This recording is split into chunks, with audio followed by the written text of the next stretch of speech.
Hello, everybody, and welcome back to the Sunday Shot here on Easter Sunday. Christ has risen, for those of you so inclined to believe such fantasy. But did that happen? I've been so swamped by all the crazy stuff happening in America. Jesus is back.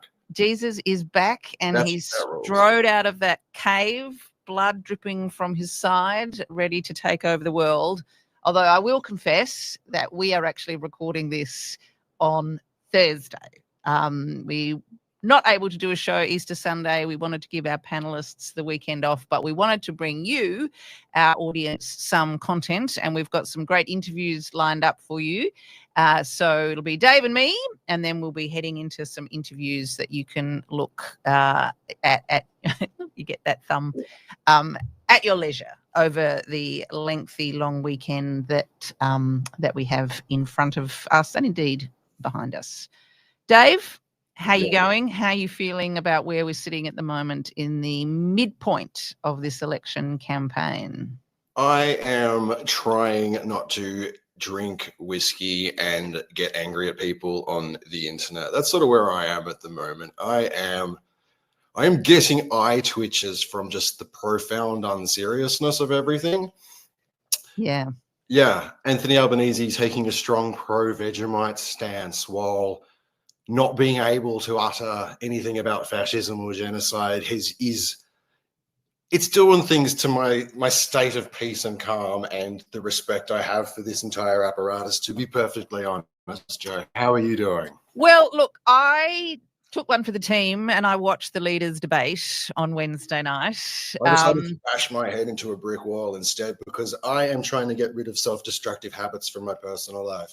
Yeah, it was kind of extraordinary because the two leaders were falling over themselves to endorse the relationship that we have with the US.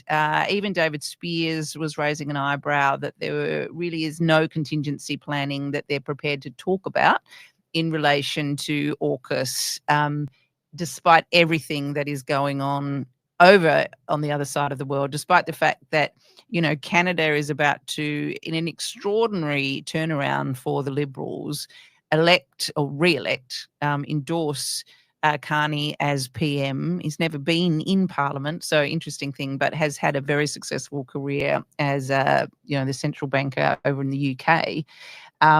Simply because they're so terrified about what is happening down on their southern borders. Europe is basically creating a whole new defence and security apparatus, diplomatic apparatus. The UK is having to re-embrace Europe after everything that they've been through, all because of what's going on in America.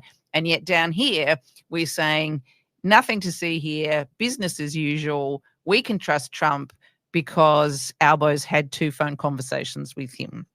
It seems to me to be abject denialism, which is serving no one at all. It's detached from reality, and increasingly this cognitive dissonance, I'm just encountering it in day-to-day life all the time. Yesterday I had someone, I speak to a lot of strange people on the internet, but yesterday I don't have a position on the genocide, but I do take offense at your swearing. And that just felt like such a good microcosm for, I don't know, Western liberalism at the moment, you know? Yeah. So, look, I did dive into the weeds about what was happening on the trail. I still have a fascination with it. There is still going to be a government elected in a couple of weeks' time. Is it a morbid fascination, though? Yeah, it is. It's a morbid fascination. And I think increasingly people are accepting that the government that's going to be elected is not going to be a coalition government in majority or minority. Nikki Savers' op-ed or analysis yesterday, or what was then Wednesday and this Tuesday in the Sydney Morning Herald, talking about where she would be talking to coalition frontbenchers a few months ago. They had real hope, if not expectation. And now when they saw her number, they literally didn't even say hello. It was Labor majority, probably, possibly minority. But you have to say that this is actually a fair response to the way that Dutton and his front bench have behaved and performed on the campaign trail.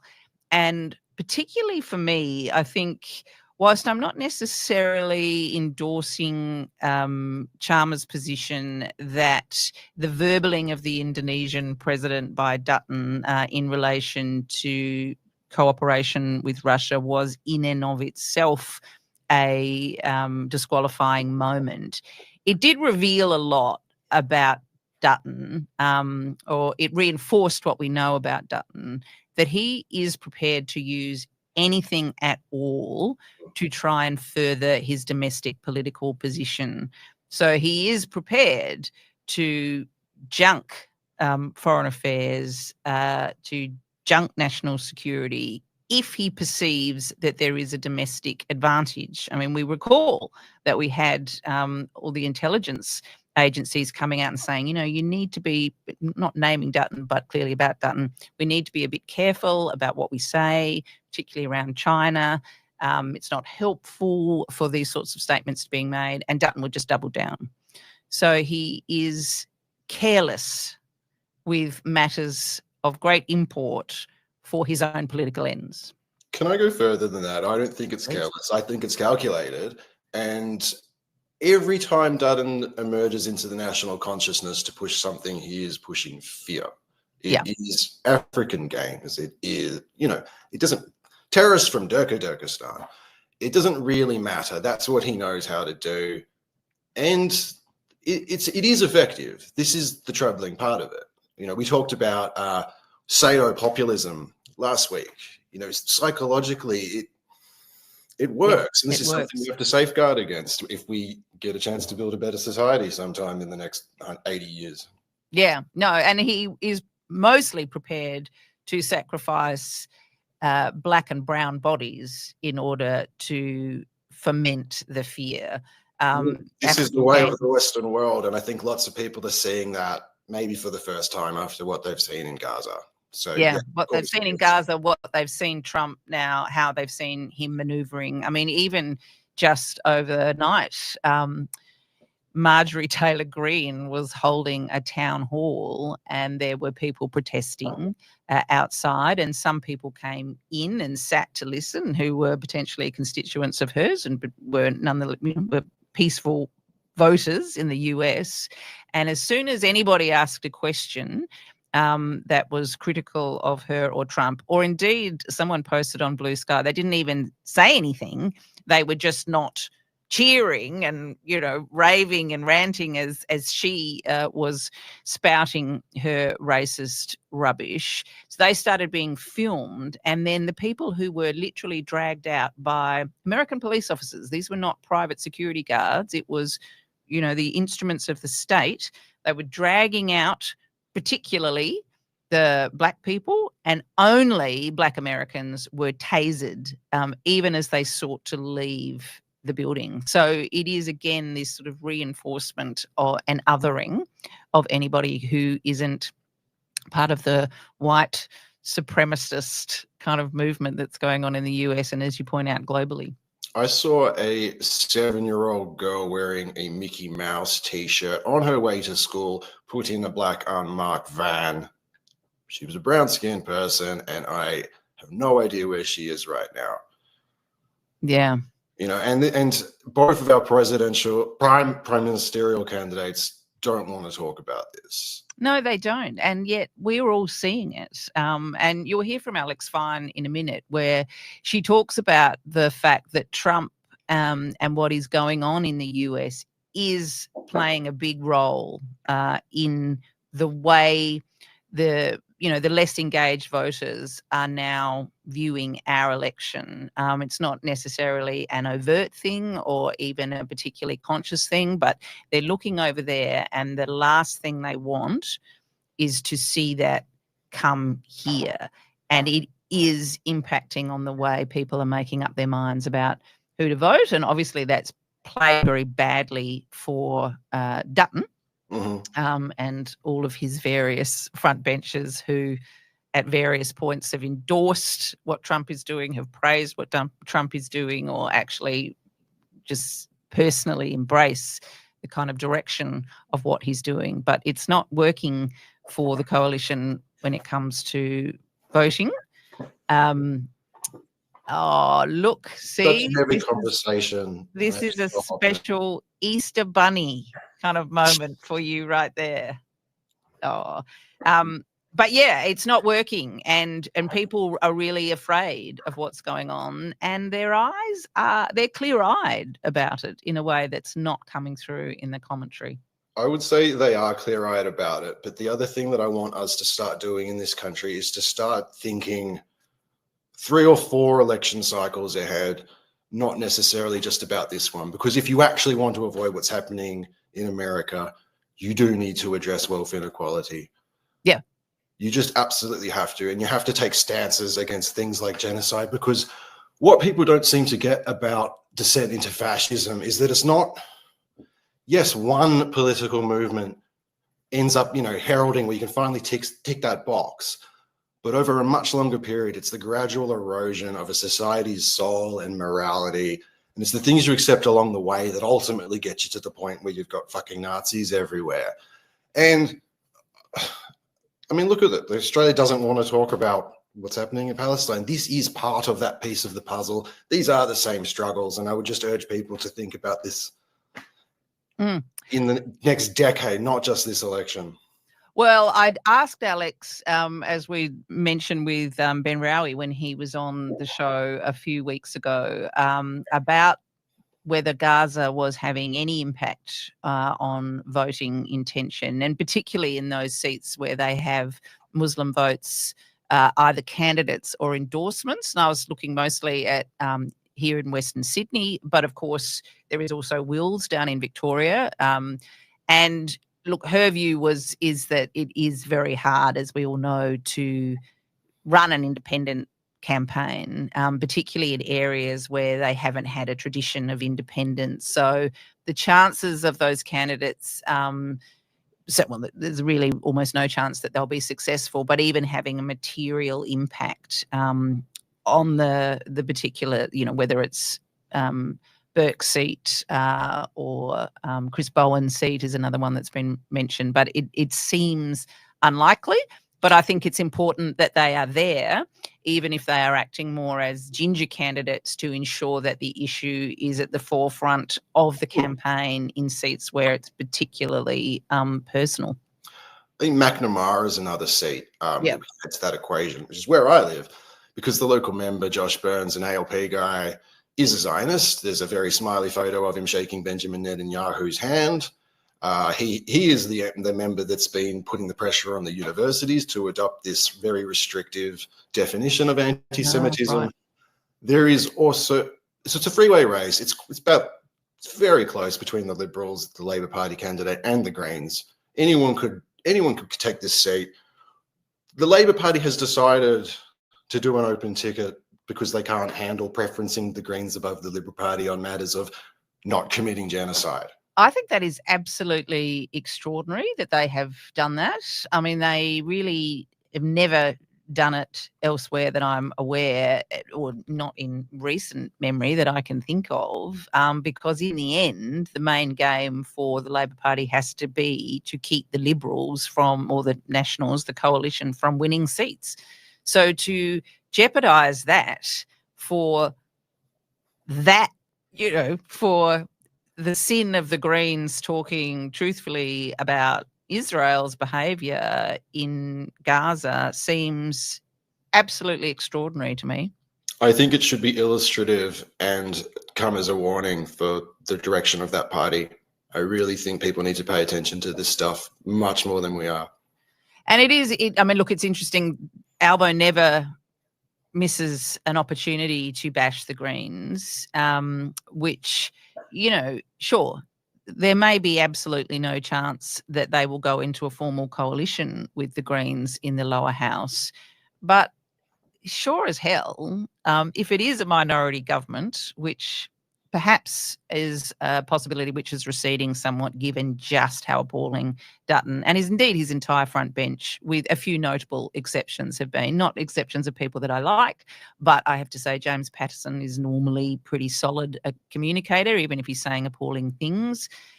Even Jane Hume, Michael Sucker, not bad, but then you get below those sort of communication competence, you get, Angus Taylor. I mean, Bridget McKenzie. Oh my God. And then there's just this whole range of people. I was looking at them, people that Susan Lay, but people that you'd never actually heard of. Like, I'd never heard of Jonathan Duniam. You heard of him? No, what does he do? He is the Shadow Minister for the Environment. Oh, so he does nothing then. Okay. So he does nothing. Kevin Hogan. No? He's the Shadow Minister for Trade, which you think at the moment, given everything that's going on in the world. Hear from the Shadow Minister for Trade, see if he's got some good ideas. Yeah, but no, nothing. So given all of the invisibility, I'd never seen Susan McDonald until she appeared on 7:30 last week, and she's the Shadow Minister for Resources. So again, something which should not really be in the background given the coalition's focus. But given the invisibility and the incompetence, it's not surprising that minority government is perhaps receding a bit as a possibility. But for argument's sake, if there is a hung parliament, Labor are going to have to deal with the Greens in some form or another, just as they do in the Senate. So it is ludicrous for Albanese to keep bashing the Greens in the way that he does, as if somehow they are worse than the Liberals or the Nationals or some of these far-right fringe organisations.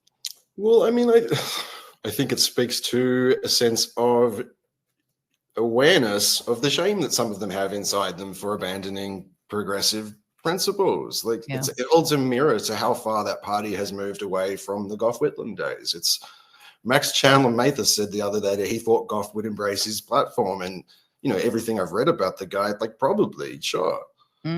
It's also the fact that we're talking about how effective certain liberal communicators are, but we're still not talking about the intelligence of their ideas and the great things they're proposing because that's not actually what they do. It's about how well presented they are while they try to convince us to keep ripping ourselves off. Yeah. Some of them are better at that than other people.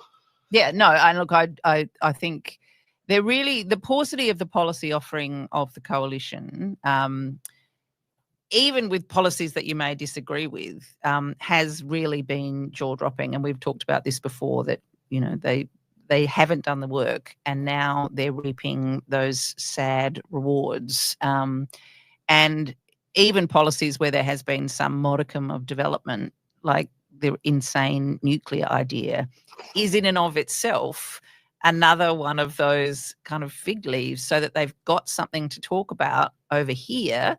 I mean, Matt Canavan belled that cat and explained it very explicitly on Sky News, that it solved a political problem so they could keep doing business as usual. Now, everybody knows there'll be no nuclear power stations built in Australia, regardless of who were to win the election. No, I think we can't even build a fast train to Sydney. I don't think we're going to build nuclear power plants anytime soon. It's absurd, and it's a distraction, and every serious person knows that. It feels like they are trying to squeeze as much out of the world for their own personal gain on the way to whichever apocalypse hits us first. The really alarming thing, though, is just how much the Labor Party's position seems in alignment with that as well at the moment. We're getting lots of tinkering. We're getting, cheaper fuel offers or some tax deductions, but no one's actually suggesting we fix the problems of inequality and climate change. We are getting a whole lot of, hey, look over there. Here's some shiny what was extraordinary in the leaders' debate on the ABC was how they brushed up against the key issues, but then didn't engage with them. So they talked endlessly about the cost of energy. And then Spears did raise the point about how many Australians now can't afford insurance because the risk of climate catastrophes where they're living is now so high. But then the dots were not joined about perhaps we shouldn't be obsessing about, a few tens of dollars here on our energy bills when the costs of not dealing with climate change are all around us and are actually threatening to undermine more fundamental issues around our society and the way that we are used to living our lives. 100%. And again, anyone that's worried about creeping authoritarianism, these are the things that you need to worry about in the long term. You know, it's not really individuals that have a huge role over the way history is shaped. It's systems and conditions that create entire populations. And we're not addressing these problems. We are not. Okay, well, why don't we now head to our interviews? My interview is with Alex Fein again. That we spoke to Alex from Redbridge a few weeks ago, where she was sort of setting the scene for us before the election campaign proper got underway. So we're checking back in with her to see how things are going in her world and her mind. And Dave, your interview. I'm chatting with Nasser, the head of APAN, Australian Palestine Network. I can't really tell you much about it because the magic of time travel, I haven't done it yet, but I'm sure it'll be informative and interesting. I think I have absolutely no doubt that it will. So we hope you enjoy those interviews, and we will be back next week, 1 week before the election. Amy Ramikis is going to join us, which is fantastic. One of our panelists. The other one, TBC, but it's going to be someone great. We're just waiting to confirm finally that he's available at the time that we need him. So we look forward to seeing you next week. And in the interim, I hope you enjoy our interviews and the rest of your Easter weekend. Alex, welcome back to the Sunday Shot. Thanks for having me, Jo. We're very excited to have you back. As we hit the halfway point of the campaign, now, when we last spoke, you were very clear that most voters really weren't paying attention to politics. We were just the sort of the 1% obsessives. And there is still a conventional wisdom that really it won't be until after Easter that people really knuckle down and think about the upcoming election. Is that still your take, that people are a bit distracted? Yes, I think sort of the aggregate information kind of the vibe generally is more election oriented for the people outside of the 1%. Yep. That said, Trump is so omnipresent, he's so dominant, and he's so much more kind of interesting in people's feeds, not necessarily because they like anything about him, but he's so compelling in as much as, you know, he's doing a lot of really kind of world-altering stuff that does kind of crowd out other news things like the election. Okay, so people aren't necessarily making a link between the chaos of Trump and trying to protect Australia from that. They're just a bit fascinated with what's going on over there. Oh, I think they're making the link. Yep. They're just not necessarily making it in kind of the same ways that we might see pundits make the link, right? They're not getting into necessarily the intricacies of, you know, various policy questions, but they don't, most people, not everybody, but most don't want that coming here. And that is, I think, that is going to inform how people vote. So there has been a little bit of commentary, and some of it kind of some real sort of self-induced moments of disaster for Dutton and the coalition campaign around the Trump question. Early on, some of the coalition frontbenchers were saying that strong energy, that's the type of thing you'll get from Dutton. Dutton himself was talking about Trump being a strategic, sharp thinker. And then Jacinta Nampijinpa Price's intervention on the weekend, Make Australia Great Again. Are people drawing those links that if you want to keep the chaos of Trump away from Australia, you turn away from the coalition? Or is that more of a pundit's connection which is being made? So I think the people who are inclined to be at least somewhat engaged will absolutely make that connection. They generally were not fans of Dutton to begin with, though. Right. So yeah, like the people without much definition around Dutton, they are getting kind of, again, that broader vibe of it's kind of Trump-like. They can't necessarily put their finger on what exactly the stuff from Price, I don't think, will have cut through that much. But for the people who are really quite disengaged, I think it's less of a case of knowing how closely the Liberals hew to sort of that Republican kind of aesthetic almost, and more a case of, in this really uncertain time when nothing makes sense anymore, we might want to stick with what we know. Because there does seem to be in the last week, 2 weeks, this sense that the momentum has really shifted, and that Albanese and Labor are looking in a much stronger position than they did, certainly at the start of the year and even at the start of the campaign, that polls are starting to break for Labor. Are you picking that up as well? And do you think, if so, is that now a really unshakable momentum, or is there still time for things to shift around in this sort of volatile age? So I'd probably get fired if I said that, yes, the Libs are in a death spiral from which they cannot recover, because the most important thing to know about the vote is that the vote is soft. Yeah. Right. Which means that, people are pretty unimpressed with the choices available to them, particularly with regard to the major parties. So, it could go either way kind of thing. All that said,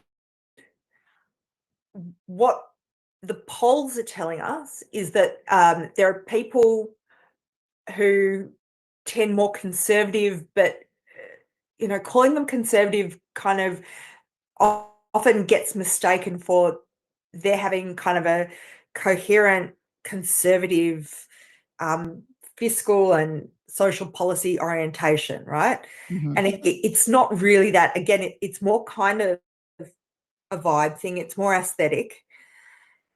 They're going to the right-wing minor parties, but their preferences don't necessarily flow back to the Libs. Right. They spray. A lot of them will go back to the Libs, but not all. There are people who are just looking for something completely different, and they don't much care. So they'll go to maybe a right-wing minor party, but if they've had a good experience on the doors with the Greens, for example, the Greens will get their next preference. And that's interesting, isn't it? And I mean, I remember even when I was running in my little small way at the last election, there was this sense that there's the game which is happening up here in the media, which is being reported on kind of obsessively every day. But then there is the ground game, and that is where a lot of people were taken by surprise, particularly with the Greens, I think, success in Queensland. Are you picking up on that ground game as you do your qualitative research? And is there anything that you're learning from that? Yes. So I think the ground game is often really important, particularly in an environment where people don't like the two major parties and they're looking for something else. One of the challenges of polling, there are actually a couple of major challenges with this election, and we saw some of those in 22 as well. So the first is the declining reachability of younger voters. Mm-hmm. They're hard to to reach, and to so ascertaining their opinions difficult. But the other is being able to model effectively like specific campaigns in specific seats. You can do seat specific polling. That's got its own challenges. When you've got the MRP polls that rely on kind of statistical whiz-bangery is the technical term, I think, then it's very, very hard for them to account, it's actually impossible for them to account for localized novel ground conditions. Yeah. But there are a lot of them. I mean, I think that's the thing. If, previously people talk about it being, 151 campaigns actually being run. These days, that seems more true than ever with the splintering of the vote and the move away from the duopoly of the major parties. I think it is now the 22 election, it was about 32% of people who were supporting someone other than Labor or the coalition. And that looks only set to increase. Is there any way that this can be sort of monitored or assessed, or is it really, but it does become a vibe thing? Yeah, you can get kind of a broad sense of the direction of things, and we're seeing in the polling that sort of independents and minors are benefiting from the retreat from the duopoly. You can do localized qualitative research where you can get a feel for how various campaigns are doing as well. And yeah, like I said, you can do seat-based polling, but it does start to get really, really tricky if you've got particularly a young electorate. Which certainly a lot of the seats where the community independents and indeed the Greens in Queensland have done well, where there has been an influx of younger voters who are feeling things like the question of housing affordability, even access to rental properties, those sorts of things, which interestingly you did see a focus on at the major party launches. That is where the independents and Greens are doing well, and indeed why in some ways they're doing as well as they are. That's exactly right. And sort of the narrow focus on home buyers misses a lot of these young people who, with all the engineering in the world, are not going to be able to afford to make a purchase. And they're going to, if they're even aware of these things on offer, and a lot of them won't be aware, but those who are going to see it as Band-Aids on bullet holes, both parties. Yeah, right. I mean, part of the commentary around policy has been that the coalition really hasn't done the work when it comes to policy development. And so even if people aren't aware of the specifics of this policy and that policy, the fact that there has been such a focus from the coalition on trying to surf a negative wave, if you like, rather than having a specific policy platform to offer, have voters picked up on that? Are they finding the coalition's offering limited or wanting? So interestingly, I think it almost wouldn't matter, even if the coalition, unless the coalition was doing something absolutely revolutionary, and talking about wholesale tax reform in ways that are just never going to happen anyway for them. Even if they were doing that, the brand is so damaged. Now, there is going to be a reluctance to believe them that they would do anything for the little person. But that goes often for Labor as well. So on the one hand, I don't want to discount completely the sort of the policy vacuum on the Liberal side, because I think the media's been reporting on it quite consistently.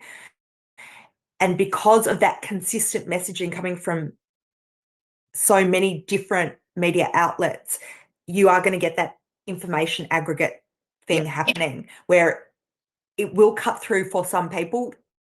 It definitely will cut through for the designated drivers in, people's social circles, and they will relay that saying like they've got nothing. That is going to filter down. Are there any sense, so we hear a lot about different divides, the gender divide in particular, but also the age demographic divides as well.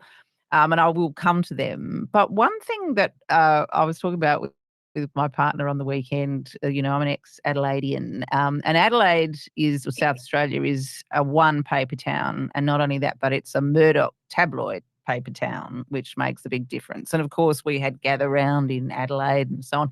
And actually, the amount of election coverage in Adelaide at the moment, seemingly through the pages of the Tiser, is quite limited.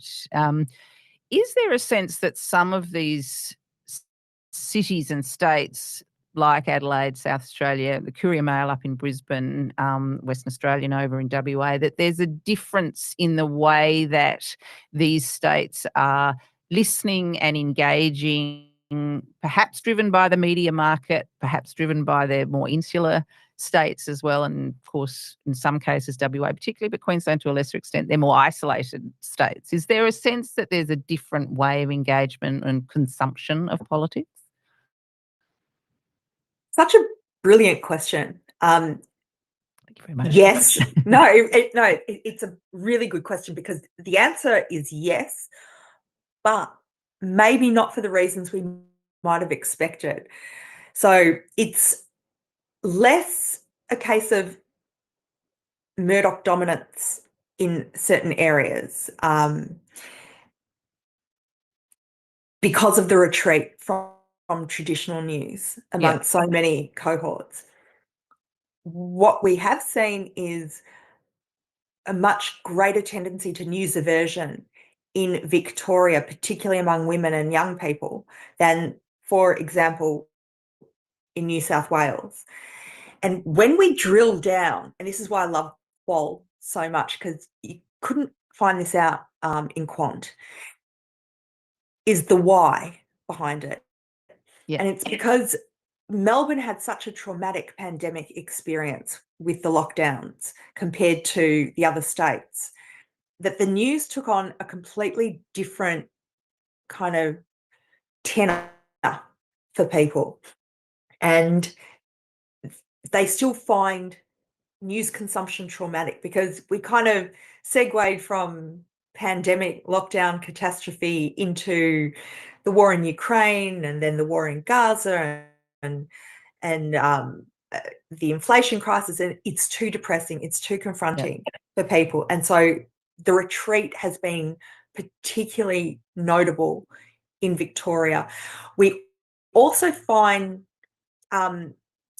qualitatively, this has not been kind of measured quantitatively, so we just want to put that out there, that it seems that where there are young men who are more inclined to far right or being attracted to far right politics, we've found them qualitatively more often in Queensland than in, say, New South Wales.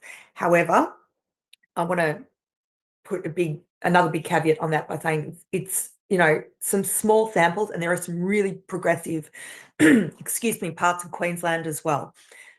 So the gender divide, I think it was so significant in the US, but it wasn't as significant as people were making out, and the women didn't come in and save the US from Trump. No.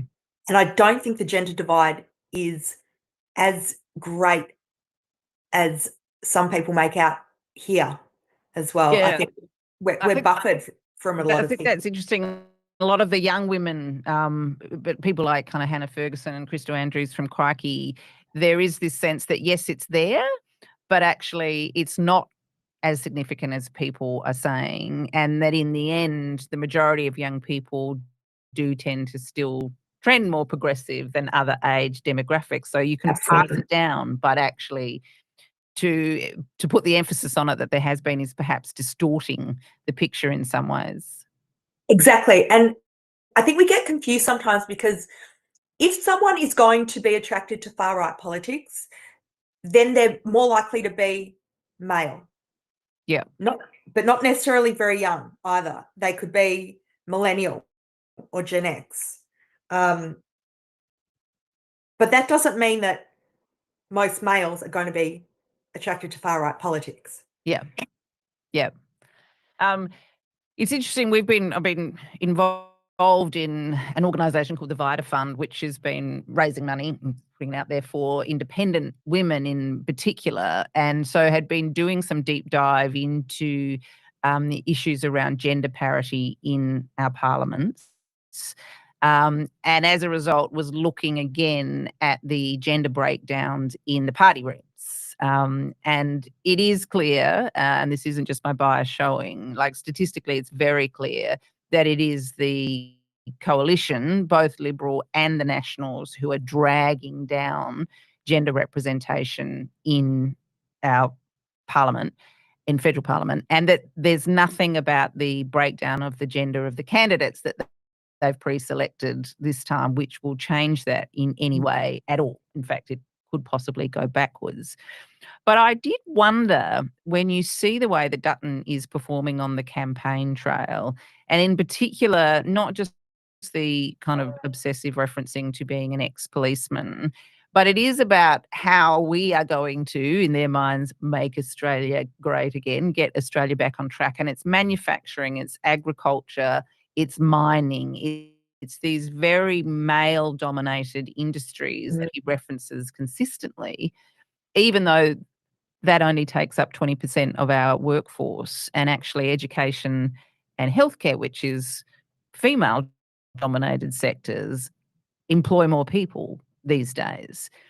And I wondered if, well, A, that sort of blokiness which is being projected, ex-cop, trying to get involved in these sectors, if that is a turn-off for women, but also whether the fact that they just don't have as many strong women sitting around the shadow cabinet tables talking about the lived experience of women, of particularly, women, professional women doing the juggle, that there is a blindness there that they are just unaware of, which does impact out in the electorate. Absolutely. We saw the work from home debacle as a prime example of that. And it didn't cut through everywhere, but it cut through enough. And the blokey stuff that Dutton gets up to, it just is, most people aren't seeing any of it.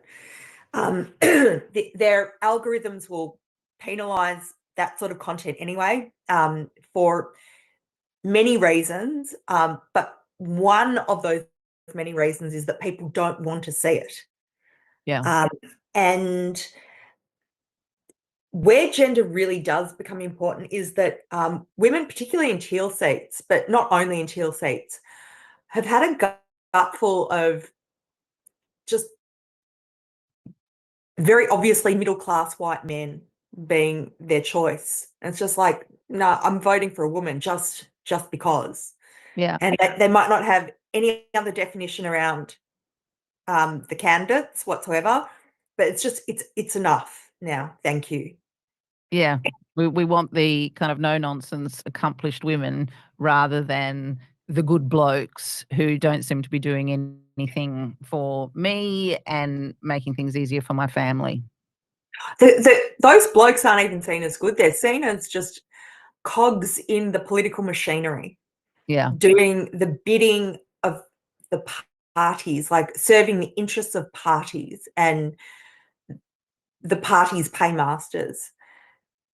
And there's something deeply inauthentic about them in voters' minds as well. And women who do not speak like politicians have a real advantage as a result.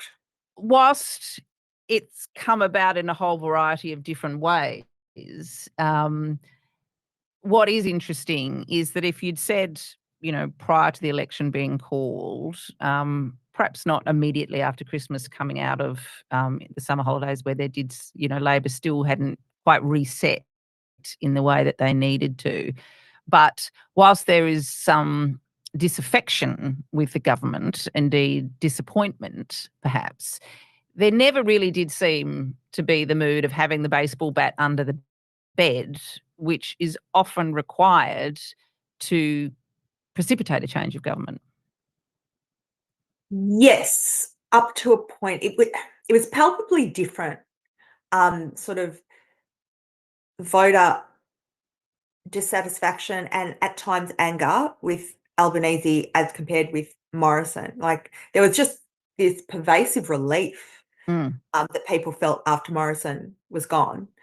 And I don't think people have that sense about Albanese, but you have a significant number of people who do feel betrayed by him because he positioned himself as someone who came from social housing and, his mother struggled so much and he struggled so much, and there were real expectations of the sort of structural reform that would help ordinary people be able to, stop treading water and get ahead, and that never came. Right. And so it might not have been baseball bats, but it was something. Like, Yeah, people right. were pretty cross. It's just that the alternative is really, really unappealing. It used to be received wisdom that punters definitely would hate the idea of the chaos and confusion of a hung parliament, and you could absolutely scare the punters with that. It's just not true. Yeah, I mean, I think because they've seen a successful, competent and expanded crossbench in this 47th Parliament just gone. And so, why wouldn't they want more of that, more people collaborating, kind of really focusing on policy and trying to reach a consensus position? Yeah, absolutely. Well, we'll soon see, because we are just a few short weeks away now from the elections. So, Alex, we're so grateful to you for your insights. They're really very illuminating, and probably the next time we chat, we'll know what the hell's going on with the 48th Parliament, and we can, obsess over the entrails and get your post-election analysis then. Thank you so much, Jo. It's been great to talk to you. We're joined by Nasser Mashni from APAN, Australia's Palestinian Network. Nasser, thank you for joining us. Yeah, good morning, David. This is a very troubling time for lots of us, not just people in your community, but for Australians that are watching this genocide unfold on their phone while their Prime Minister's refusing to even utter that word. How are you, Nasser? Look, it's tough, David. I go through moments of, sort of minor euphoric moments, and I say they're minor, but they are significant. My wife and I had dinner at a very salubrious suburb, and quote unquote, got to say, rich white space. We were the token darkies for the restaurant to talk about their DEI policy. We had our dinners at a table over the back of my wife's right shoulder, table of 5, boisterous, enjoying, the Easter spirit and Easter holidays. At the end of that dinner, they were leaving. A woman got up and she hesitantly sort of approached our table, apologized profusely for interrupting our dinner, and was just so gracious and thankful and respectful, and thanked me for all of the work I'm doing and for leading a space of humanity and inclusion. And forever, like, I've done this my entire life, spoken for Palestine, but spoken for humanity and Indigenous justice and, queer justice, etc., my entire life. I've understood the intersectionality of all of those struggles. The the set we could never crack, if you will, the space that it was most resistant to us is that live, love, laugh. Rich white woman, Chardonnay sipping, tennis club, golf club. I'm trying to, desperate housewives of, whatever. Yeah. That set is, so far removed from us that the intersection is very thin. And here she was in the middle of this, quote unquote, very rich white restaurant. Left her group, came over, was effusive in her praise, checked in on my wife. How are you going? Just know we're with you. And so you get those moments of things are going to change, yeah. But then you have the other moments where, you've got to go to the shops to pick up milk and bread, and you just see the world going on as if nothing's wrong. That nothing's wrong here, that nothing's wrong in Palestine, that nothing's wrong in Sudan or Congo or West Papua. That, where any one of us is only, tops a 5-minute drive from a Salvation Army or Vincent de Paul food kitchen.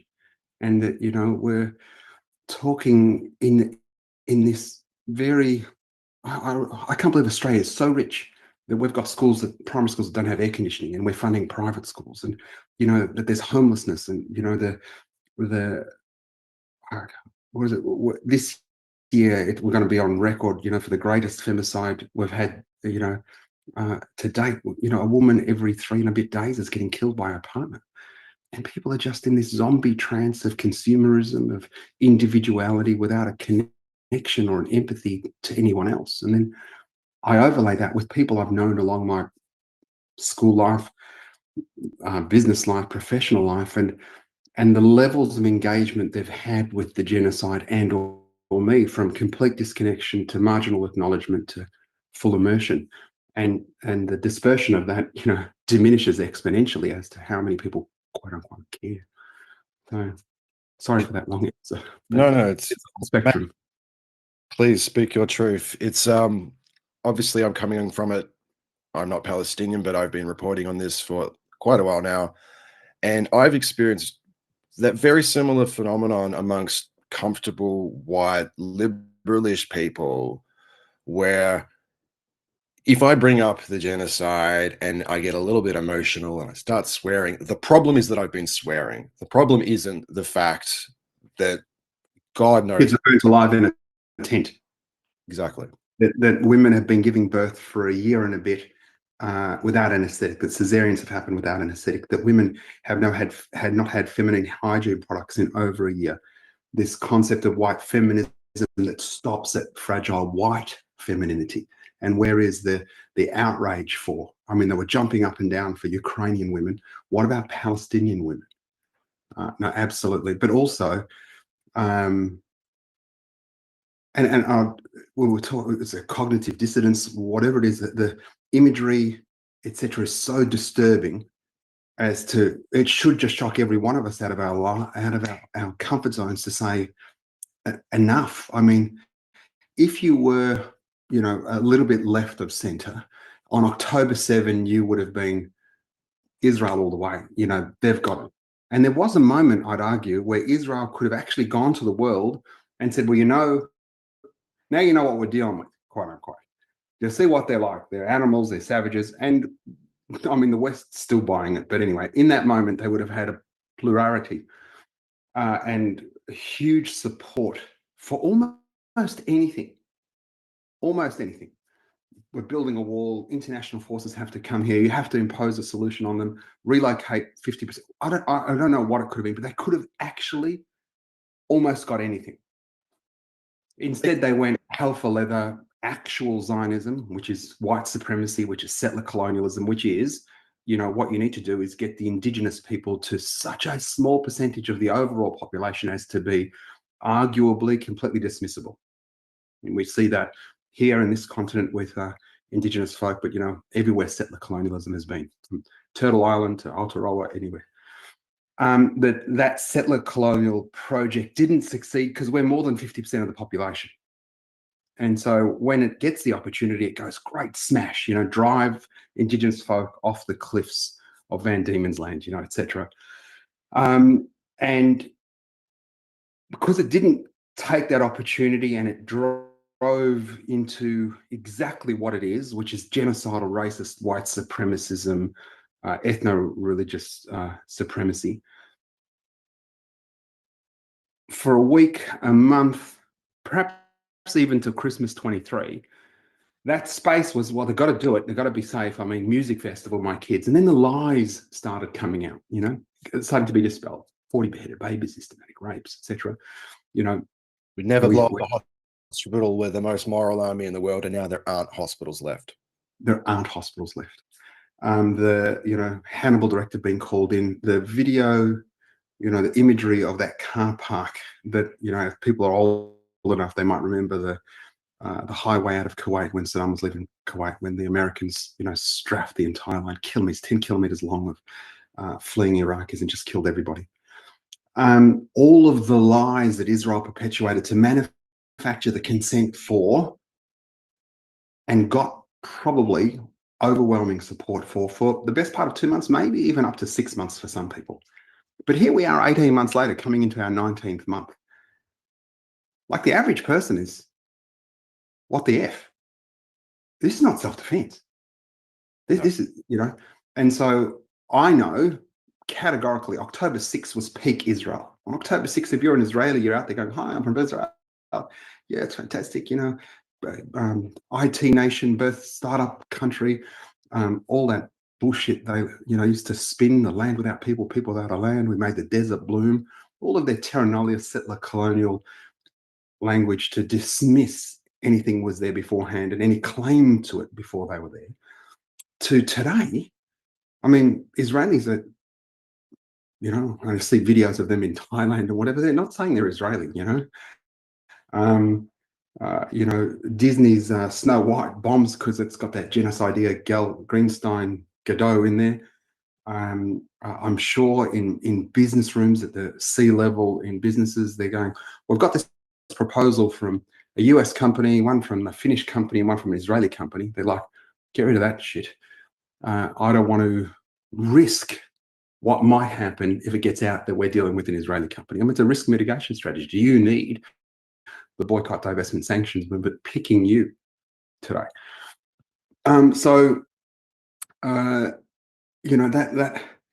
That space has shifted, and so now we've got this. And I won't lie, this woman was, an older woman, but obviously would have been very, very gorgeous in her day. Blonde hair, gold, jewelry. She's now on Team Palestine. And that didn't happen because Nasser tells a good story. It didn't happen because anything I'm saying today, 560 days later, is different to what I said 1,000 days ago or 2,000 days ago. It's the same story. It's really simple. White supremacy, a settler colonial ideology came and took my land. Full stop. It's not my fault they're Jewish. It's not my fault they're Jewish. We would resist if they were Sikh, Hindu, whatever. Doesn't matter. That space is now here.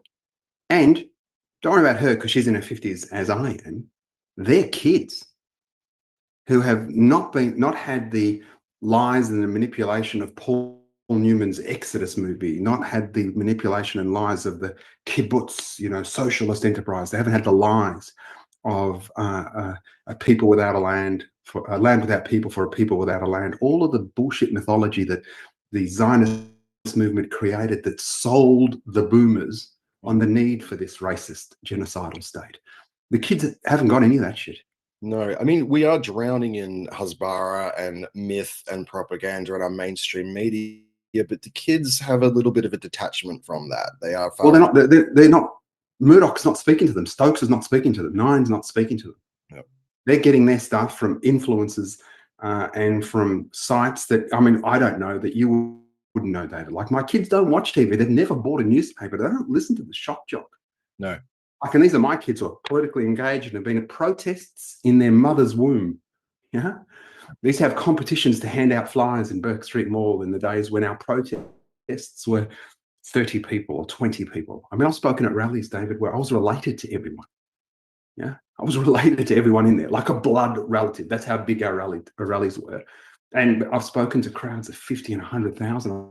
I've spoken to over 1 million people in person at rallies. I don't know, it'd be more than 1 million, let alone the interviews and the media, nationally as well as globally. Like peak Israel's October 6th, they don't get to go back to this plucky little nation in a hostile area. Yep. Everyone realizes it's a shithole. It's a racist shithole. And you can support it too. Yeah, you can support it, but just know what I'm going to think of you. And, you know, it's going to get support from the Peter Duttons. It's going to get support from the Donald Trumps. It's going to get support from far right figures, because that's where Israel belongs. Yeah, it belongs in that space. I'm worried that it's also getting support from, you know, I don't even want to call them left-wing parties because they're not, but the more left option around the world, the UK Labour Party, the Australian Labour Party, the Democrats in the United States. One of the things that disturbs me most about the shape of Anglo-Western democracy is that, for me, this is the biggest issue on the planet alongside climate change and the growing inequality of wealth. And those three, you don't have any choice on the ballot amongst the major parties.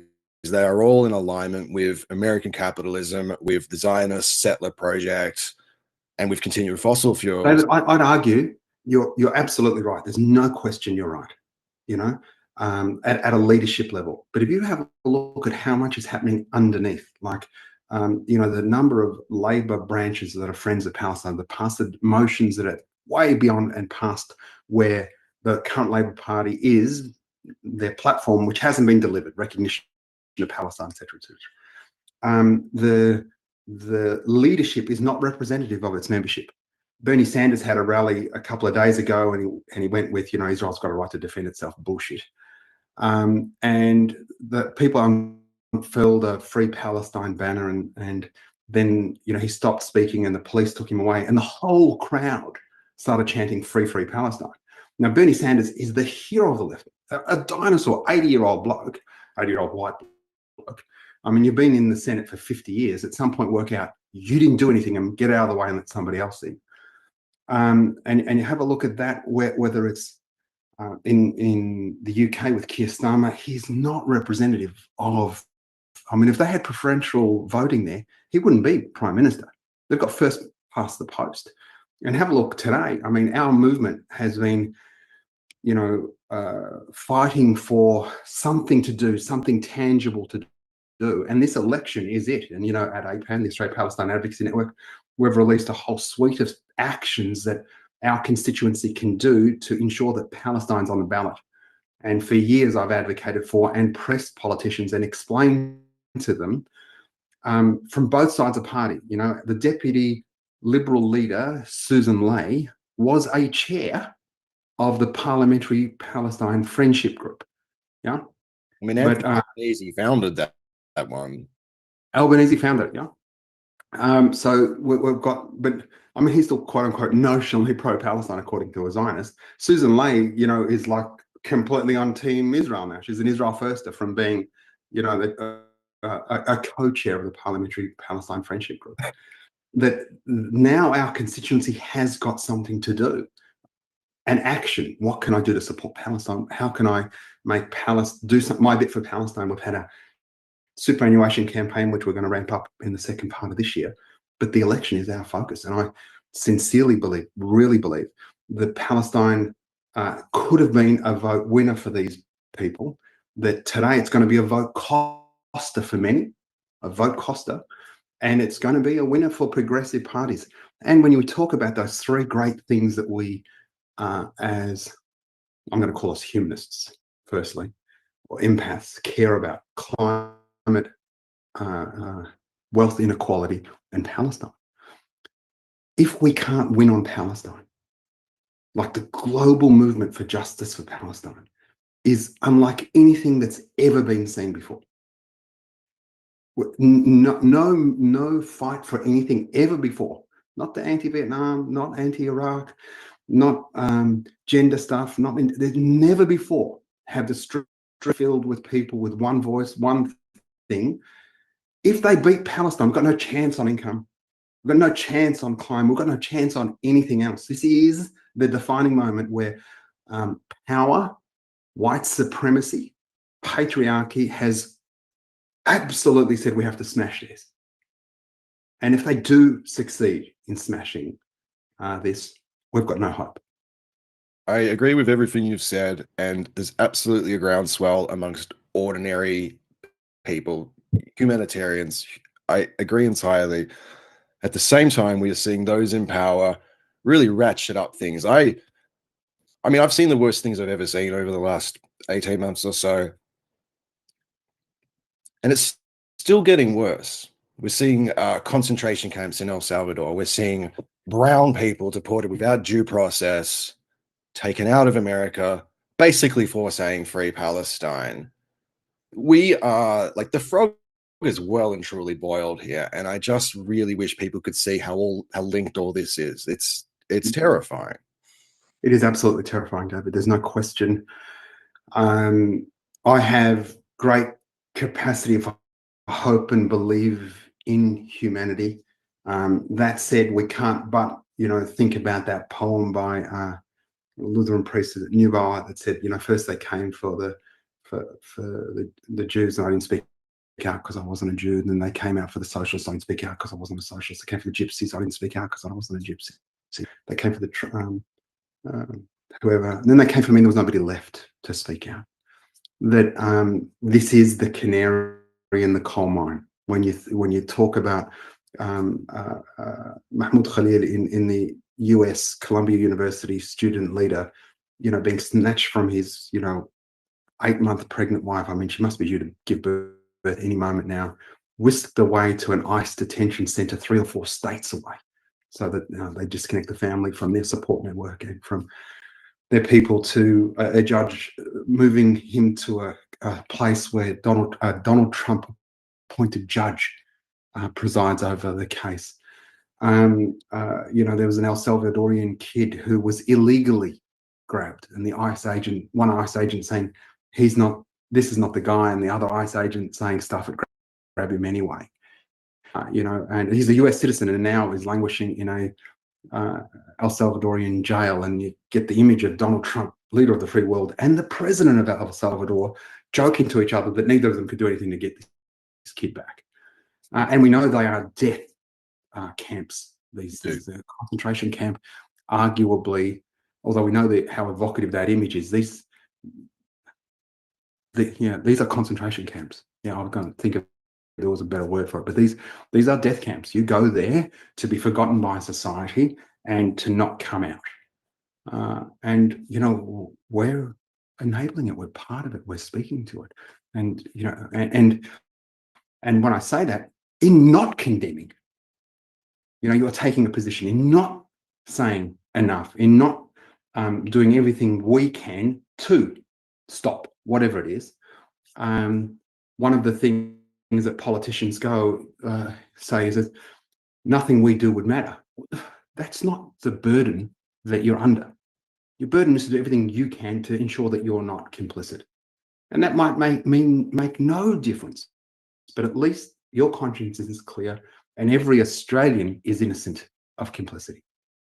That's what we need to hold people to. And people are also unaware of the ripple effects of their actions. If someone's brave, then that inspires someone else to be brave, and so on and so on and so on. And that's why we don't roll over for fascist assholes. This is to get to this state of depravity, we've had to really condition people via the media to just accept anti-Palestinian racism and accept the dehumanization of Palestine. One of the things that shocks me is how socially acceptable anti-Palestinian racism is. I have people in my life that would not say a racist word about Jewish people or Indigenous Australians even, but they would say things that imply that there's something about Palestinians that make them more inherently prone to want to throw rockets, or, this natural terrorist gene or something. And they can only get to that point if they've removed all context from the situation. And that's why I blame the media for this, because that is literally what the media does. These phrases like Israel has a right to defend itself deny the fact that for 78 years it's been aggressively not defending itself, it's been expanding its borders. It's upside down way of describing these things. Yeah, absolutely. David, I don't have a comment. You know, the anti-Palestinian racism that exists in our society, you would argue that the more anti-Palestinian racist you are, the better you do in your job. Like you almost get rewarded for it. I mean, our alternative prime minister is on record that he's going to, wants to deport people marching under a Palestinian flag. He's going to, get a plebiscite up to change the constitution, allow deportation of dual citizens if they. I mean, the pandering to a constituency is so sickening and vile and cheap as to beg a belief. And I would argue today, and this is one of the challenges we have with definitions, like the University of Australia is adopting based on the flawed and really disgusting IHRA definition of anti-Semitism, is that today,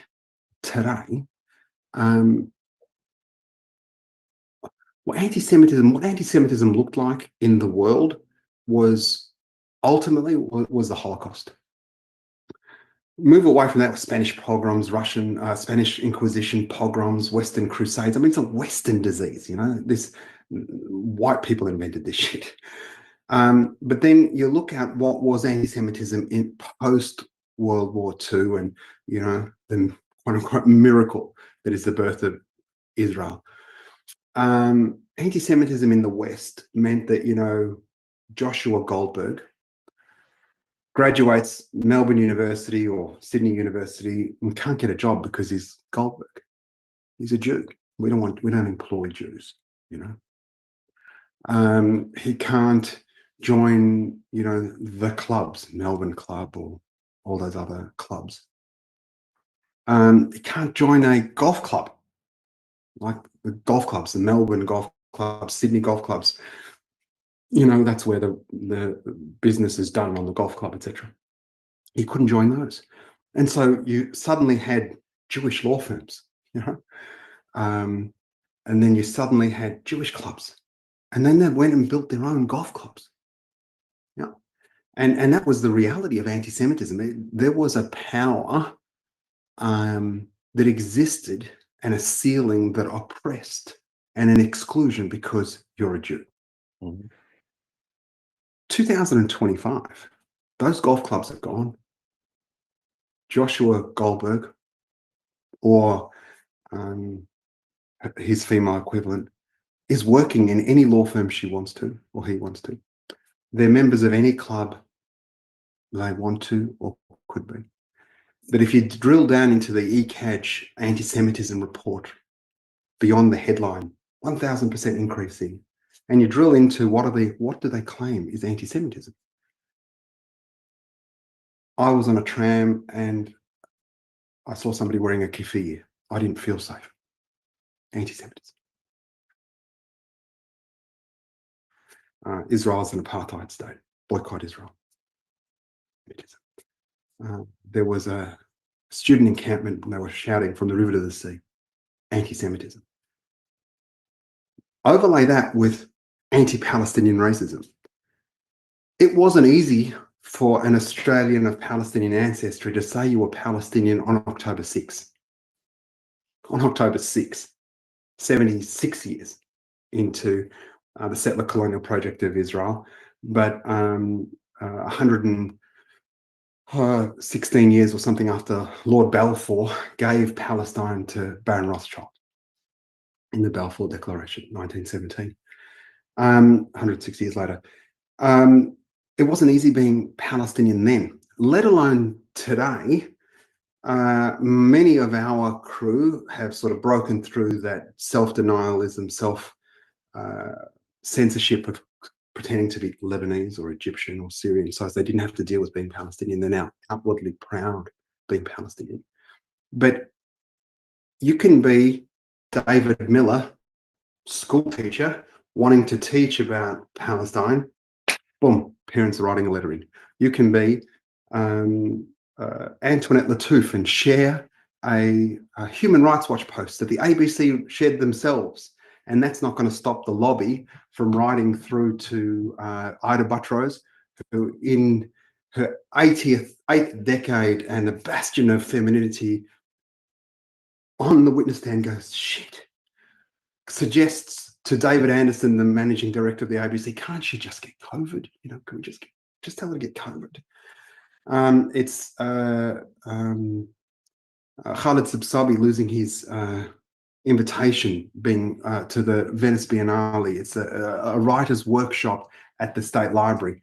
It's Keely Green being suspended from Queensland Music Awards for giving a speech about Palestine, and her album being about Palestine. It's kids getting sacked from a job for wearing a keffiyeh on World Keffiyeh Day. It's Alex Evans, who was at the Commonwealth Bank, in his own capacity, wrote a letter to the editor, and it was published in the Australian, and he loses his job. It's Jason Gilham, commentator, conductor, musician at the MSO, you know, loses his gig. It's Peter Laylor, a cricket commentator, sharing a tweet, 50-year, you know, bowling, Shane, you know, a bastion of cricket, gets a call from his boss saying, some of our listeners feel unsafe when they hear your voice.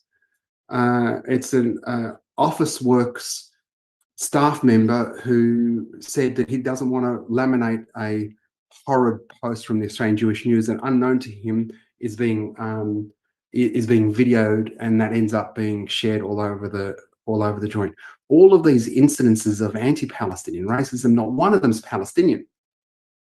Khalid Sabsabi is a Lebanese Muslim guy. Antoinette Lattouf is a Lebanese Christian person. All the rest of them are just Bob and Mary from the burbs, and merely being a little bit quote-unquote pro-Palestinian, have had the complete and utter weight of everything jumped on them. You know, when the doxing of the 600 artists for Israel, and I got questioned by somebody, one of the reporters, and they never actually extended on. He goes, you know, what do you think of that? And I said, oh, I think about it. What about the people they're hitting? I said, I'm happy. You can go through. I don't know how many WhatsApp groups I'm in. Seriously, like it's hundreds. Like some mornings I wake up and there's 500 messages in. I'll give you my phone and you go through it and you find a message where I go, Josh Greenberg, he works at Greenberg and Associates. How do we get rid of Josh? Our messages are, has anybody heard from Dave? I haven't seen him at a protest for a while. He was struggling last time. Can somebody reach out and check in on him? It's self-care stuff. It's there's an Indigenous woman that's struggling to make her bills. Can we do a quick, whip around to the hat? What time's the protest today? Do you think I can bring my dog? Is it all right if I bring my kid? You know, can we carpool? You know, we need to do something about Peter Khalid. Can somebody? I mean, that in the Artists for Israel, there's 600 people there, and I think somewhere around 50 were active. Yeah. But 50 people are going, let's get them. Yeah. You know, and these are not people without power. I mean, we've seen some of the redacted emails, etc., that went into the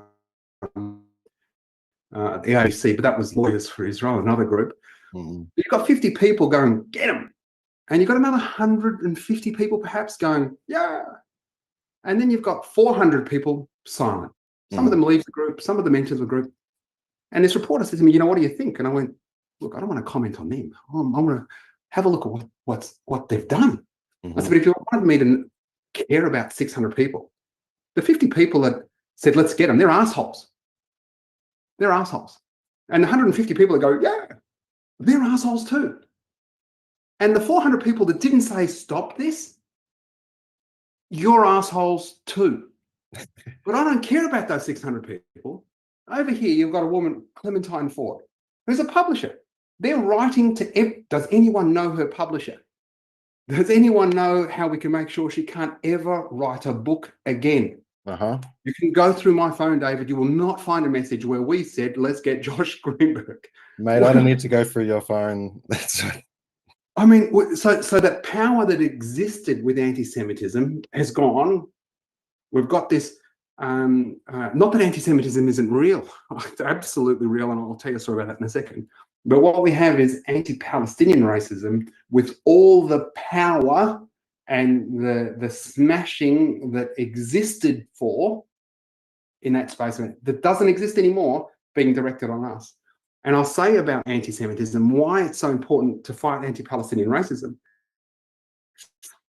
and why we need to call out anti-Zionism and anti-Israelism when it gets overlaid as anti-Semitism to protect this racist genocidal state, is that often, I mean, I get that much hate, it's not funny, and I've got a policy that I block Z trolls, delete block. But every now and again, I'll go on their profile. And there was a guy who went, deport, exclamation mark. And I went, okay, beauty. And well, I'm going to check him out. And I went and, there was his post, deport. And his post just below that was effing Jewish lizard people control the world. Like, the real anti-Semitism is actually the same as real anti-Palestinian racism, which is the same as real homophobia and real patriarchy and real white supremacism. It's all just we need to hatred. be fighting together. We need to be fighting together, not saying, oh, here's a special sort of thing, and we better give them a special envoy. And Peter Dutton wants to set up if he's re-elected, set up a special division to open up cold cases of anti-Semitism, because we're not sure that Labor's actually got all of them. Jesus. You've outlined how this works. The chilling culture on arts, on academia. I think right now we're at the point where it's quite obvious that this is more than just reactionary assholes trying to shut people down. This is, especially the stuff with the universities, it is a form of creeping authoritarianism, creeping fascism that is chilling me to the bone, really, especially when you see where America is always a few years ahead of where we end up being. I mean, we saw Columbia University, to get $400 million in funding, had to give up a whole bunch of stuff and appoint a Trump nominee and a department to oversee every department and every course and make sure that everything's happening. Harvard University a day ago rejected that, said you can keep your money, we don't want it. How long they'll be able to hold that for, who knows? But this, when universities are supposed to be spaces, the whole concept of a tenured professor was that they were removed from the triviality, if you will, of having to work to eat and shelter, that they could challenge free thought, move society's ideas and the body of knowledge of our community forward. And that's what universities are supposed to do when they're at their best, a real robust exchange of ideas. And we know that when this is happening, we're moving society, etc., upwards and onwards. That if we get to this point where we are in Columbia, where what was proposed for Harvard, and at some point I imagine they'll be able to push that through, but we have special departments protecting what can be said and how it might be said and who might say it and who might be employed. We are absolutely halfway through George Orwell's 1984. We are absolutely in mind control. We are absolutely, just another brick in the wall, as the song goes, yeah. And we've got to resist it, and we've got to fight it. Let's talk about the West more generally, because one of the things that I think is really coming home to roost now is that progressives within American sphere of influence have basically felt like they could memory hole what's going on in the Middle East. They can be, as long as they're espousing, gay rights, black rights at home in the imperial core, we'll just ignore the fact that all this is propped up by the fact that we've murdered about 5 million brown people in the Middle East since 9/11, that we've been pilfering oil from the region for decades. And I think what we're seeing really is the imperial boomerang effect that Hannah Arendt talked about, where, these modes do come home. Your leaders, your populations become, this is normalized, this type of violence. And more than that, the people that are in charge, they work out how to do this stuff. They work out what they can get away with. And it really feels like just a failure of establishment progressive parties to not see where this was always heading. Yeah. But that's what capitalism does. It commodifies us, and it fragments societies and communities and individualizes us, and it gets us to the point where we want to protect what's mine. I want to protect what's mine. And so, if you go back to Bill Shorten and Scott Morrison, the unlosable election, and he talks about franking credits, which 99% of us don't get. Like, our super funds get it, but I mean, it's not whether we got it or not. If everybody didn't get it or everybody did get it in a super fund, it's not going to make a grand difference.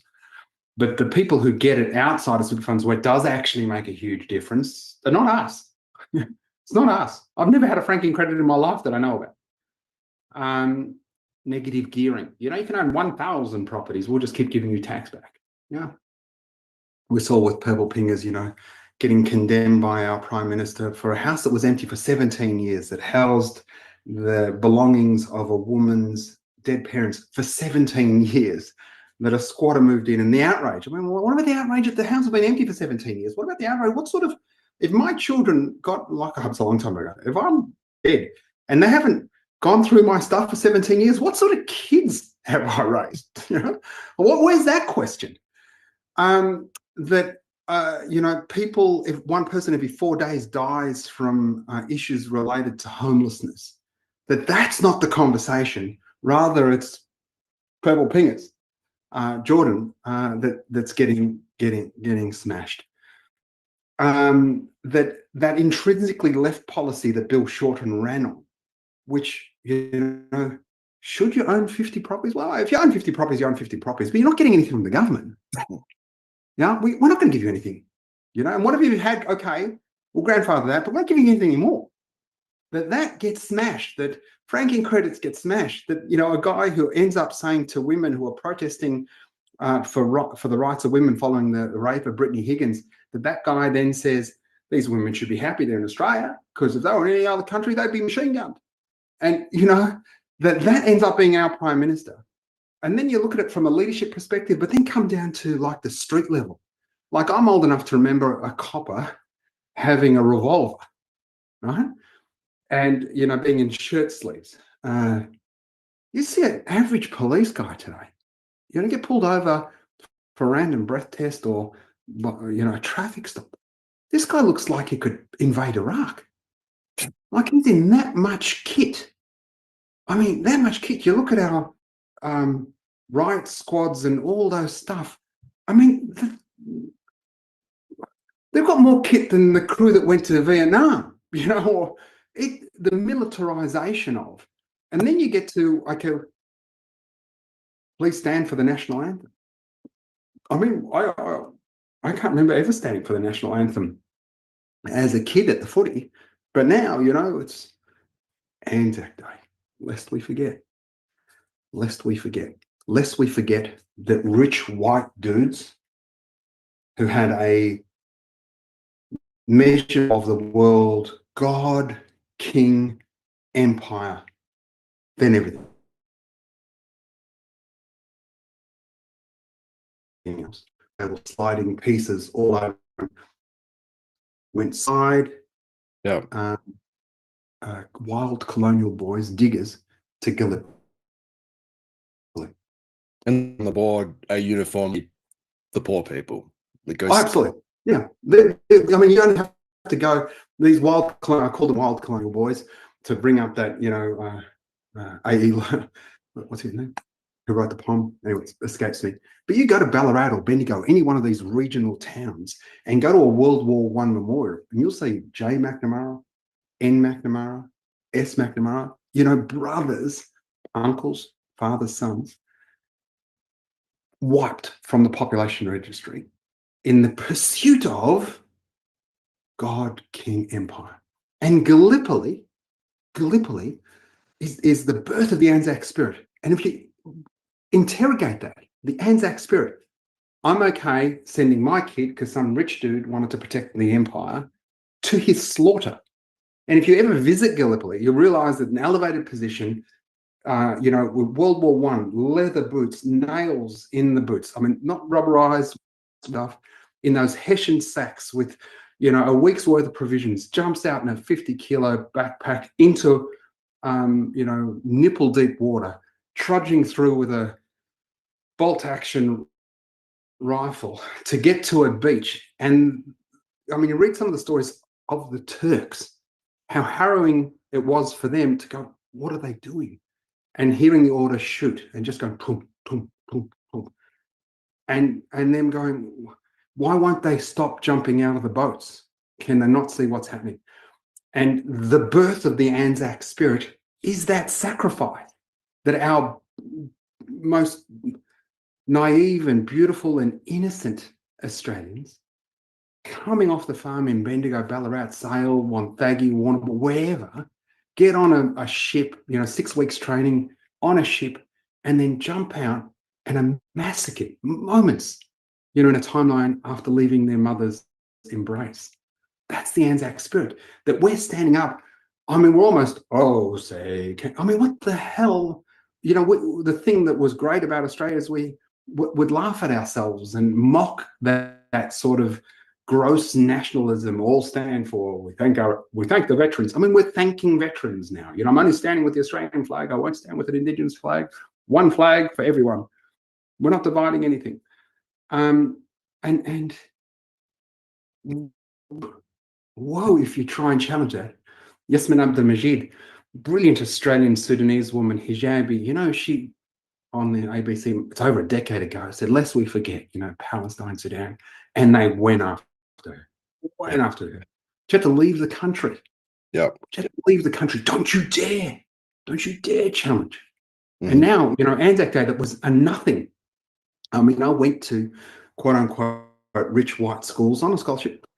And we would do, you know, sing in the choir at Anzac Day and stuff. We had 500 people, some old dudes, and, you know, maybe 1,000. But now the procession and the closing down and the dawn services, you know, this veneration of the sacrifice. We haven't had a war to protect Australia ever. We have been involved in many military adventures that were about Western imperialism and Western hegemony. There is one thing that we can and should be proud of from a military perspective, aside from the frontier wars. We're not going to talk about, you know, the frontier wars and how they're not acknowledged at the Australian War Museum, etc., the decimation of Indigenous culture, etc., and the genocide that continues here in this colony. But the one thing the Australian Defence Force should be proud of is how they held the Japanese in Kokoda. The Japanese were invading Australia. Yep. And if people don't know this story, I'll just very quickly, David, if you indulge me, when the Japanese were bombing Darwin and Curtin to Churchill and said, the Japanese are here, and Churchill went, God, King, Empire. You know, it's one of the architects of the Gallipoli massacre. God, King, Empire, Curtin. And he said, I've got to save Australia. And Churchill said to him, draw a line from Brisbane to Adelaide. Negotiate with the Japanese and give them everything west of the Brisbane line. And when we beat the Germans, we'll come back and help you with the Japanese. And Curtin, to his great credit, said, piss off. And he recalled the Aussie troops out of North Africa, but in the meantime had to hold Kokoda, because if the Japanese had got Kokoda and that forward air base, they would be able to bomb further south into Australia than just the north of it. And the diggers that held Kokoda were ex-World War I men, were kids. So if you go to the gravesite, and I've been there in Kokoda, the ages are 50 and 44 and 16 and 17. These were kids too young to get to Europe, and guys that were too old. And they held Kokoda until the regular forces came back. That would be an Anzac spirit. All of us should be proud of and get behind that sacrifice to save Australia from invasion. But every other, from the Boer War through to Afghanistan, we've been just an instrument in Western imperialism, and it's shameful. 100%. I'm glad you brought up the genocide on this island against Indigenous people. Obviously, not a cheery thing to talk about, but I do wonder sometimes whether the memory holding, the cognitive dissonance, the instinctive Israel has a right to defend itself that comes out in people is based on the way we choose not to perceive what actually happened here. There's no question, David. There's no question. On October 7, whether it was the media or politicians, we immediately stood with Israel. And it was a reflex. It's like a fly, you know, it's not something you think about. Your hand just waves the fly or the mozzie away. You know, it's a reflex. And it's a reflex because this joint is the same white supremacist, settler colonial, smash Indigenous, where the enlightened, chosen, whatever you want to call that supremacist notion. And so Israel is Australia, Australia is Israel, is America, is every one of these white supremacist nations. And it said, oh my God, the rebels are rising, the Indigenous are rising, you know. And I remember reading something just on that very quickly. We can watch a movie, and when the rebels fight back, we root for them. Yeah, come on, Empire Strikes Back. You know, go Luke Skywalker. Star Wars explains all of this shit. But when you're a brown person, like, no, we're going for the Empire. You know, like in the movies, we're all go, you know, go. We're fighting for the oppressed, whether it be Dune or Star Wars or any one of those movies. We're barracking for the underdog. It's the empire that oppresses all of us. It's the empire that says you can have 1,000 houses and you can destroy Indigenous sites to get coal, and you can imprison Indigenous kids at a rate not seen anywhere else in the world. And you can imprison Indigenous folk at a percentage of population not seen anywhere else in the world. And you can take their kids away and strip them of language and culture and still find a representative of that community to sit next to our alternative prime minister and say, I want to make Australia great again. Like it's ever been great for an Indigenous person for the past 238 years from when Captain Cook's ship sailed in. The thing that just boggles my mind is that when American Star Wars fans, they decide that this is about ancient Rome, and it's like, man, he was a hippie in the 60s. He's definitely writing about America. We love smoking Woodstock. Right. Jimi Hendrix. Wake the fuck up. How do we, all right, let's wrap it up. Where to from here? What do we do? How do we keep fighting the good fight? Yeah. Look, it's so important, David. It's a really important question. So in the first instance, we've got to vote for Palestine. Make sure you quiz your candidate. Go to the APAN website, APAN, Australia Palestine Advocacy Network.org.au, and take our voters pledge. Send an email to all of your candidates saying your vote is going to be for Palestine. And as we said earlier in the interview, voting for Palestine is about voting for climate justice, about voting for income equality. It's about Indigenous rights. It's about all of those intersectional struggles to fight against homophobia, patriarchy, etc. Number one. Number two is to get involved in your solidarity groups. You know, find them on Facebook, go to the APAN website. You can connect to any, I mean, we've got hundreds of groups now, you know, like Banyul for Palestine, Mums for Palestine, Pediatric Workers for Palestine. I mean, the number of For Palestines you can find is just extraordinary. Unionists, whoever you are, there is a For Palestine. I don't know if there's golf players for Palestine yet, but we just got to get a champion for that. And then to use your privilege. I can't be in every space, in every lounge room, at every birthday, but wherever you are, normalize the conversation around this is unacceptable. And in it being unacceptable, there is a responsibility to do something. And the something tomorrow is to be part of the boycott, divestment, and sanctions movement. That as individuals, we can choose to boycott products that profit from, enable the oppression and dispossession of the Palestinians as individuals. That we can demand divestment from our super funds, from our banking institutions, that they divest from companies that profit from, etc. And that we demand our government sanction Israel. And all of these things exist. And a beautiful model exists, not only from the success of that movement, boycotts, divestments, and sanctions in ending apartheid in South Africa, but they exist as an exemplar because they happened 2 years ago to Russia. And the hypocrisy that exists within our ruling set, within our media, that says Russia is occupying Ukraine, therefore we're going to change Kiev to chicken Kiev, or the other way around. Very freedom fries all over again. Remember when in America they became freedom fries and not French fries? Because France want to invade Iraq and Afghanistan. Correct. That when Russian flags are not allowed at the tennis. If you're competing as a Russian, you can compete as an international with a white flag, not with a Russian flag. That our banks and financial services entities sold all their Russian holdings. That our government put sanctions on Putin and his associates. That all three of those things were enacted and enabled and led by not only civil society, but are complemented by media and the government. That the hypocrisy, whether it's at a government, media, or consumer level, that these precious white babies are so much more important and worthy of our empathy than a brown baby. And that ultimately is the difference. And we need to expose that hypocrisy and hold those in power to account. And the first thing we can do is vote for Palestine.